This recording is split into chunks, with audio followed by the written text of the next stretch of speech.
The media thought that West Ham were going to completely fall off after Jarrod Bowen was sold. And to be honest, even I had my doubts. And that's because Jarrod Bowen was such an integral part of the team. But with signings like Tyler Dibbling and Alberto Molero, we've not really felt his absence. 3 games into the season and we've beaten teams like Chelsea. And as things stand, we are top of the Premier League. Now, I know it's only been 3 games, but to think last season we were relegation fodder, and now we're at the top. Now, I'm not saying we've got a chance to win the Premier League.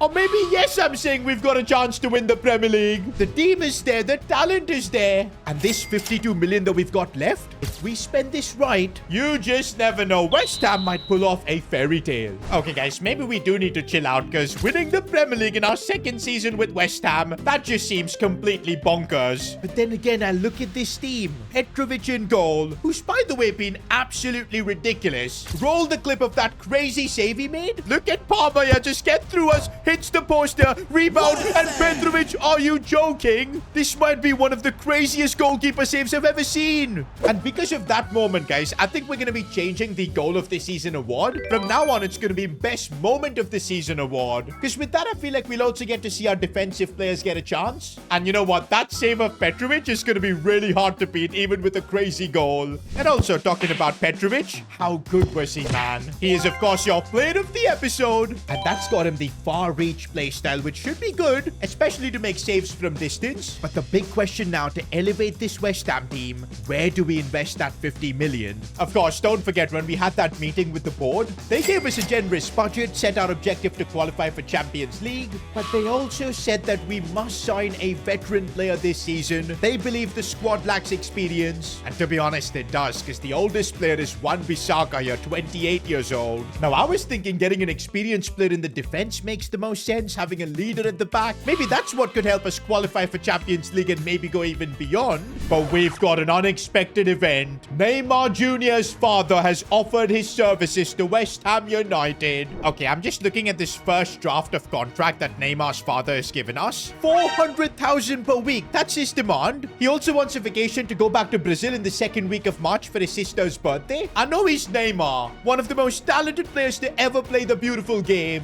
I mean, the highest paid player at the club we've got is Petrovic right now, 70k. We can afford Neymar, but if we sign him up, I feel like that would completely destabilize the team, destroy the wage structure, and there's a good chance he might just get injured. For the culture I'm trying to create here at West Ham, I do not think this is the play. With all due respect to Neymar Sr., we are rejecting this contract. Instead, I feel like we could make a much smarter signing in Inigo Martinez. He's still 84 rated. The experience is there. We saw how he played for Barcelona briefly, helped them win La Liga. This is the kind of veteran and leader I feel like West Ham needs. And I mean, the best part is we're not going to really have to spend too much of our budget here, 14 million. And yup, that's going to get the job done. Also, I think we are going to have to offer him a big wage bump to come to the Premier League. Bro's going to be leaving his chill life in Saudi Arabia to come to, of course, England. I'm sure he'll want the bags for this. 70,000 per week, making him one of our highest paid players. And yup, he's accepted the offer. I cannot believe I rejected Neymar to sign Inigo Martinez, but I think I've made a sensible transfer. A player like Inigo, he's not going to destabilize the team. I don't plan on giving him all the games because I still want to develop Lenny Yoro and Todibo, and that kind of a role I think Inigo Martinez will accept. He will play a lot of the big games, I feel. But with that, boys, we're leaving a healthy budget of 35 million, and we're wrapping up transfer deadline day.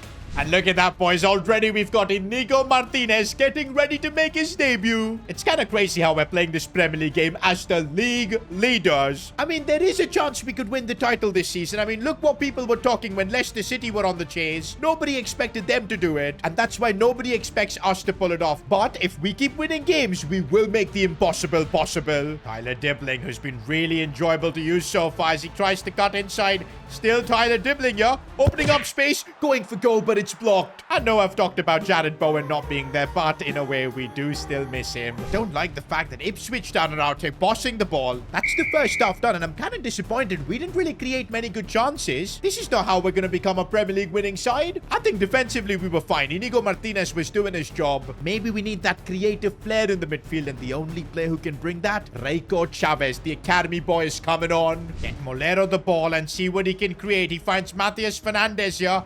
I need a bit of movement. And oh, Matthias has managed to break through himself, but the defender got there. Not much time left, boys. I'm throwing a Hail Mary at this. Adama and Pablo Felipe are coming on. Now let's see what we can do. Patient build up. We need to get the ball forward. Pablo Felipe looking for Adama. I know what he's best at. Bursting through, but there's no space there. We got to bring it back here. Chavez has got it now. Looking for William Power, who's got open space. Strikes it, but it's saved. That was the chance. Oh, man, we've dropped points in against Ipswich. And here I was thinking that we were ready for the Premier League title race.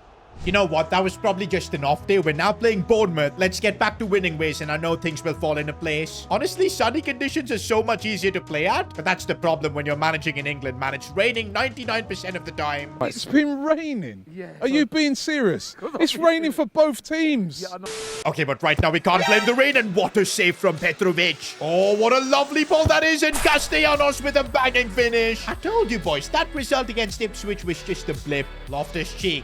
Back for Dibbling. This is the link-up play you want to see as Castellanos gets another one. Goal number 5 in the Premier League for the Argentine striker. And we needed that, boys. A 3-1 win. Just to put all the doubters back in their place. And despite that, we've dropped down to 3rd in the Premier League. We are unbeaten, though, so it's a good spot to be in. But that's the level you need to win the Premier League title. You drop points in even one game, and you drop down a couple of spots. I feel like we've got our team ready to qualify for Champions League. Winning the Premier League, though, I really don't know.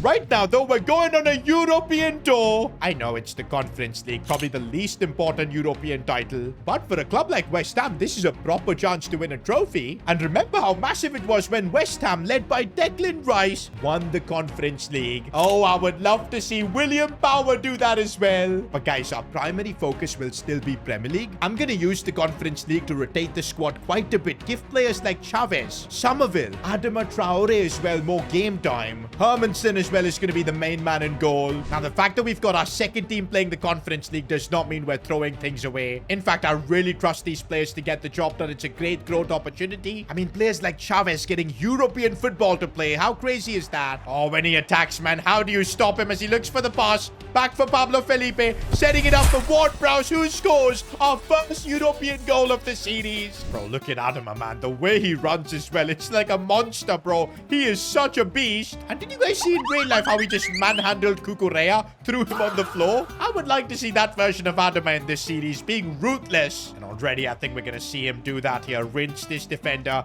I know what Adama's going to do. And okay, that was bad. Now defensively, we are lurking a bit exposed, but Agot showing his experience. Full time, and it wasn't the best of performances, but we start off our Conference League campaign with a win. By the way, in other news, looks like Jared Bowen is not enjoying his time at Liverpool. Maybe the grass isn't always greener on the other side. I'm just thinking if we do at some point have the facilities to bring back Bowen, do you guys think that's the play? Or do you guys think because he left us, he betrayed us, that we should not go near him? To be honest, I don't feel like Bowen betrayed us. He gave us a solid season. He had a deal with us and we didn't qualify for Europa League. I honestly don't blame Jared Bowen for leaving, so I wouldn't mind bringing him back if the opportunity arises. Let me know in the comments. Meanwhile, this is where things could get spicy. We're heading to Liverpool, Anfield. They're first in the Premier League right now, and this is literally a game where we could really find out where our level actually is. Could we compete for the Premier League title, or are we just pretenders? And also, I don't see Jared Bowen in the lineup. I mean, Mo Salah is still playing for Liverpool, man. There was no way Bowen would be a starter. He is, though, on the bench. I'm curious if he'll even get brought on. We could really prove a point here to Jared Bowen that he made a mistake by leaving.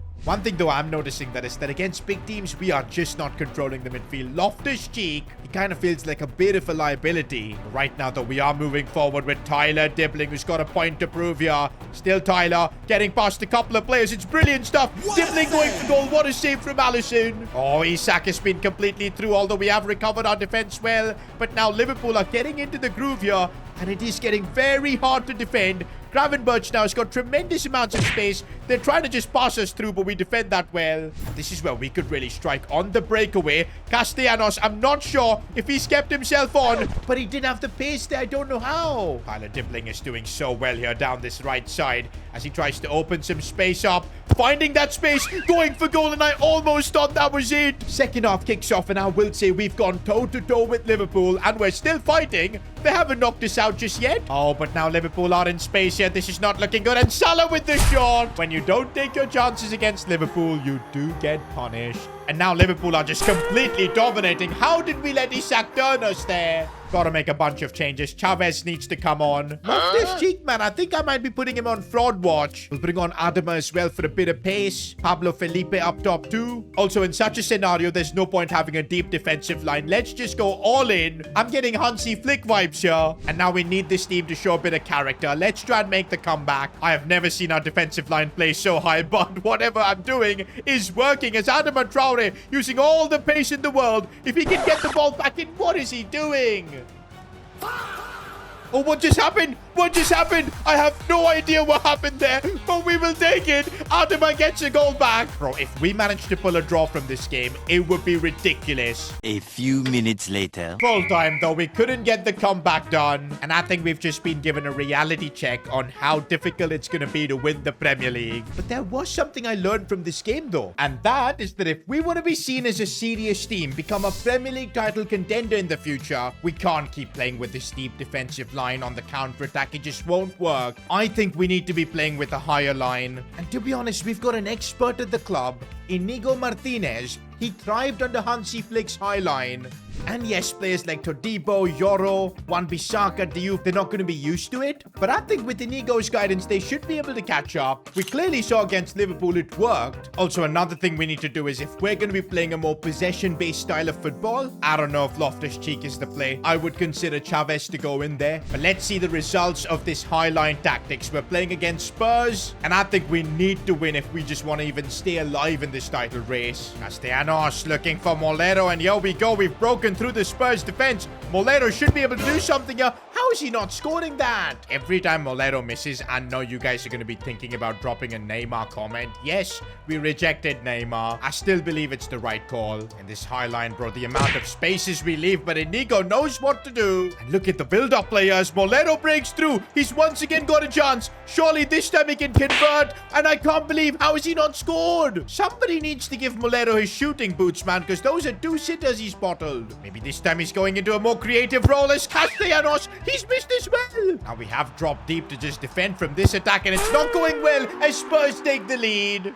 The fact that we've been so much better and yet we're 1-0 down. Chavez looking for Tyler Dibbling. We are still trying to get something out of this game. It might be possible here. Fernandez though gets tackled. This was just embarrassing, bro. We had the clear-cut chances. We didn't take them. And that's another big defeat that we've had to endure. And oh man, when it rains, it often pours. Petrovic is now injured. Like, that is the worst possible thing that could have happened. Now my hope is that it's not a serious injury, and oh my days it is. He's broken his ankle, bro. Out for 85 days. That's virtually 3 months. Thankfully, we do have Hermansen, who's a very capable goalkeeper. But look at that, boys. We've completely fallen off the title race. 11 games in and we've just been given the harshest possible reality check. We are nowhere near the top. In fact, even top 4 is going to be tough this season. And we've got Arsenal next. And wait a minute, there's another unexpected event. The board is unhappy with your decision to sign Inigo Martinez. The experience has not yielded in good results, nor has it boosted shirt sales. You are hereby requested to sell Inigo and replace him with another veteran. I did not expect that from the board. Is it because they're unhappy because I rejected Neymar? Now, okay, I don't think Inigo has been spectacular or anything. He's kind of just been average. But to cut our losses like that, I don't think we're going to get much money back with him. And they want me to sign another experienced player come January. We've got 35 million. That just puts us in a more troublesome situation. I would have just liked if they just allowed us to sign anyone. I would go for a younger player. But they're hell-bent on getting a player that can move shirts. And I feel like that is hurting our cause right now for the Champions League. And to be honest, what could hurt it most is that we're facing Arsenal. You know what? For this game with all the drama around Inigo, I think I'm just going to play Lenny Yoro. More of an OG West Ham team. Of course, we don't have Petrovic. Hermansen is playing instead of him. I guess we just got to have a positive outlook, because if we can somehow win against Arsenal here, that could kind of help turn around our season. The problem is we've just completely fallen off in form. We're not getting results against anyone, and with that kind of passing, we're going to beat no one. Rafael Leao has broken through to get another goal. That's a horrible challenge from Todibo. He's just had a big head loss moment. A yellow card as well. Oh, look at Gyökeres clapping, man. This is shameless. Starboy Saka to take the penalty. No pressure on him. He's going to deliver. And he does. Our season now is just going from bad to worse, and I really don't know how to save it. I feel like I'm realizing at the top level to win the Premier League what's needed, and we don't have it. We don't have a midfielder that can control. Tyler dribbling out wide has shown signs of brilliance, but he's not been consistent like Bowen. And then in the attack, even Castellanos, we need more goals from him. Okay, he's at least trying, he's at least trying, he's at least trying, and he's giving us the more goals. Alberto Molero linking up lovely with Castellanos, and Molero, this time he gets his goal, and somehow we're leading against Arsenal. Tyler dribbling does so well. Oh, that's a foul. Ref, how did the ref not call that? Thankfully, it's full time. We get the win. We needed this 3 points. Now, in other news, boys, Conference League, we've been mostly simulating the games, but with our second team. Okay, this time we lost. But to be honest, we're looking pretty good here. 6th in the league phase. Honestly, we should have been top. We had won all our games before that. But yeah, it looks really likely we're going to get top 8 in the Conference League. The 2 things we need to work on is first, of course, the Premier League, getting results, pushing upwards. But then also planning about January, because it's coming soon in less than a month, and we got to figure out who's the veteran signing we're going to make. I really thought we're going to be done with Inigo Martinez, but it's kind of my fault for signing him. I totally forgot that the board wanted a shirt seller. I'm hoping you guys can help me out with ideas, man, because I really don't know who we can sign for this role. He also needs to be good on the pitch. But now we're going to be facing Man City, that have also kind of fallen off lately, and we're only a point behind them. This could be a way to move up the table. I mean, we just beat Arsenal, so I do fancy ourselves here. Don't know how though, because we don't even have Petrovic. He's still injured. No, the link-up play. The link-up play. Castellanos, and we've already scored against City. I mean, surely this can't be because of the high line. I really don't know what has changed this drastically, that in our last couple of games against the big boys of the Premier League, we're putting in great performances. Haaland is so dangerous. What a save from Hermansen. I've got to say, I feel like we've got the best backup goalkeeper in football. Hermansen is really good, man. It's such a shame he's competing with Petrovic. Castellanos looking to turn, and there's the finish. We're leading 2-0 against City. I think this is not the Man City of old. Pep is probably not even their coach. And I had a feeling Pep Guardiola wasn't their coach. It's Antonio Conte, I think. Castellanos looking for that pass for Tyler dribbling. He lacks pace. No. You give Haaland a bit of space and he punishes you. Now that I dissed Antonio Conte, man, City are just going to turn into prime Juventus. I think we need changes to control this game. Chavez to come on. We need pace as well, so Adama Traore.